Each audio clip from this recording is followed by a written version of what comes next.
మనలో ఒక బిడ్డకి అన్యాయం జరిగింది అని తెలిసి మీరందరూ ఏకతాటి మీదగా ఈ రోజు ఇక్కడ నిలబడ్డారంటే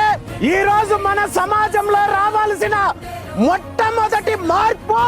ఐకమత్యము ఈ రోజు ఇక్కడ కనబడుతోందని చెప్పి దానికి మీ అందరినీ అభినందిస్తున్నాను. ఎందుకంటే మన మీద దాడులు చేస్తున్నా,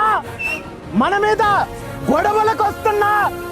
మన బిడ్డలు ప్రాణాలు తీస్తున్నా వీళ్ళకు ఐకమత్యం ఉండదు, వీళ్ళు ఏమి చెయ్యలేరు అనే మదంతో గర్వంతో ఈరోజు రాష్ట్రంలో మన బిడ్డల పైన మన వర్గాల పైన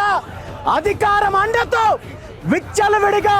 మనం ఏమైనా చేయొచ్చు, దాడులు చేయొచ్చు అని చెప్పి కండకావరం ఎత్తి ఇలాంటి దాడులు చేస్తుంటే వాటిని తిప్పి కొట్టాల్సిన అవసరం ఉంది, వాటికి సమాధానము చెప్పాల్సిన అవసరం ఉంది అనేది ఈరోజు మీ అందరూ ఐక్యంగా చేస్తున్న పోరాటము చెప్తోంది.